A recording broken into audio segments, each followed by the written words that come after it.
The Barnstable Police Department is teaming up with Big Brothers Big Sisters. We have all the information you need to stay safe on the ice this winter, and we let you know when the town hall will be open and when it will be closed this holiday season. All of that on this episode of Barnstable Today. It's Tuesday, December 20th, 2016. I'm Sarah Mantle.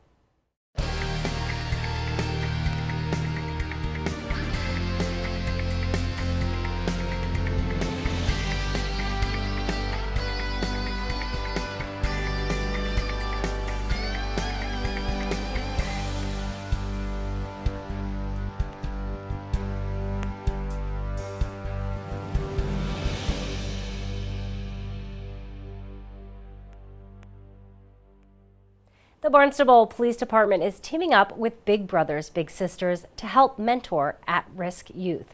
Barnstable Police Chief Paul McDonald says the organization came to them a few months ago and asked them to join the Bigs in Blue program. They came forth with this idea, and we thought it was a great idea. We appreciate them coming to us first. I think they're one of the reasons they came to us because we already participate in the Adopt a School program for the last several years, where we have a police officer assigned to each public schools in the town of Barnstable. They came forward with this idea. It's a national program where they're trying to team up young individuals, young kids who might have poor self-esteem or other behavioral issues with the police officer.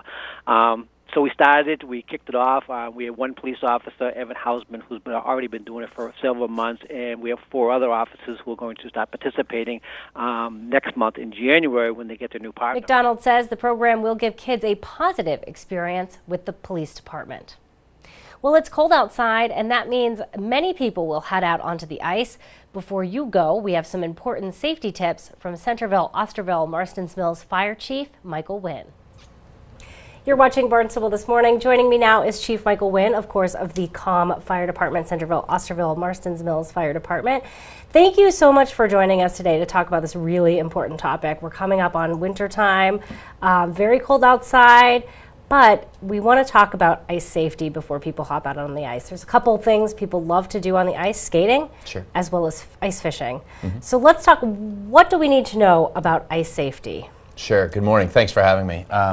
First and foremost, Barnstable, as we know, is a great community for having access to ice through our townways of water and the different 182 freshwater ponds we have in the town of Barnstable and 2 lakes.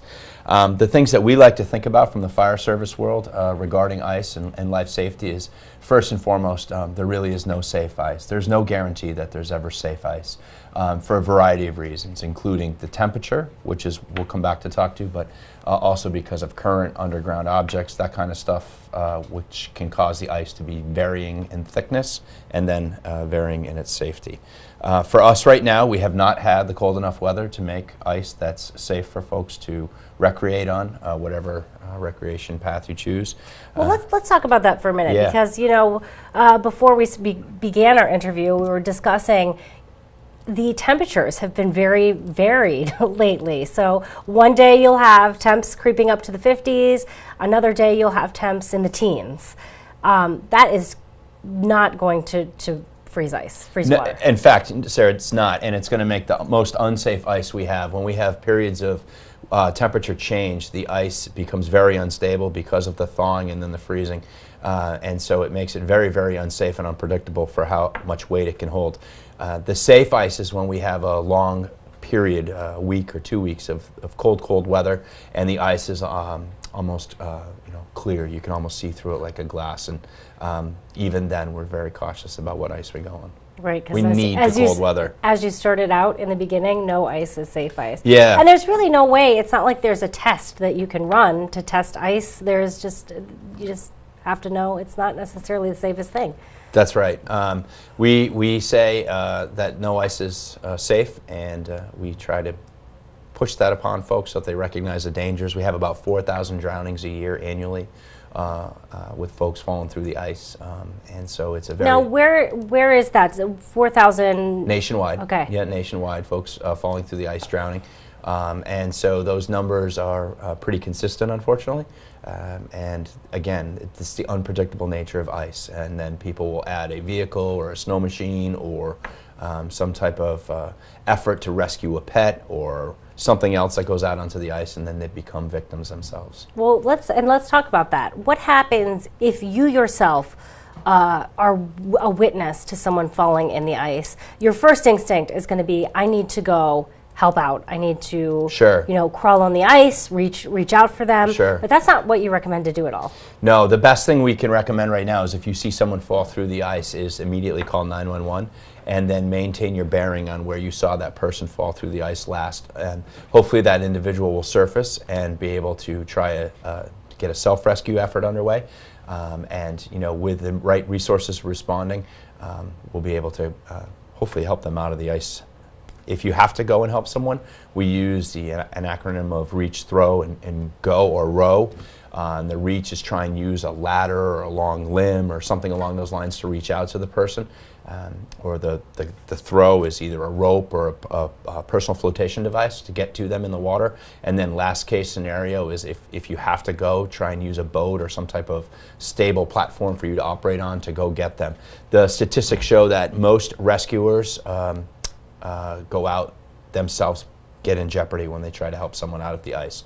So if you do fall through the ice, there's some real clear instructions. You should kind of face the direction you're coming to if you can get your bearings, and then use your arms to pull yourself up on the ice. And then once you're back up on the ice, stay flat as you can and roll away from the hole that you fell through on is what they recommend. Interesting. So, yeah. So stay as flat as you can. So and very distribute still. your weight. Interesting. Yeah, over a bigger area. And let's talk about the temperatures of these waters, because our body temperature is 86, what is it? 86 something, 70. You're going to edit this. Our body, what is our 98.6, right? 98.6, you threw me off there, 98.6. So hypothermia can occur in any water that's 5 degrees cooler than your body temperature.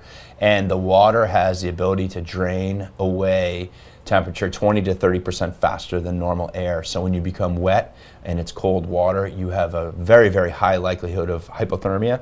And we actually have more folks succumb to injuries of falling through the ice from hypothermia than the actual fall through the ice. It's hypothermia that gets them. Wow. So don't go in after someone. Correct. Call 911, watch that spot. Yeah. Throw them something. Yep. Reach, throw, and then if you have to go, use a stable platform that can keep you safe. Yeah, because we don't want rescuers looking for 2 victims. Correct. Very important there. Generally speaking, though, the only safe ice you say is at the rink. So stay off the ice. Any other advice you have for people who are watching today? Outdoor recreation in the wintertime a lot of times involves ice, whether it's a pickup hockey game or it's someone who pursues ice fishing as their winter sport. There's folks who are very versed with when the ice is safe, based on years of growing up on Cape Cod and understanding the weather, and whether it's the bogs, the ponds, or the lakes.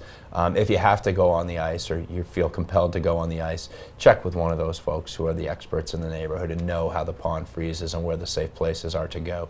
Otherwise, the fire department's position is there's no safe ice, so be very, very careful, very vigilant if you go on the ice. Wonderful. Thank you for stopping by and giving us all this very important information to take with us. We really appreciate it, and hope to have you on the show again. Look forward to it. Thanks so Sarah.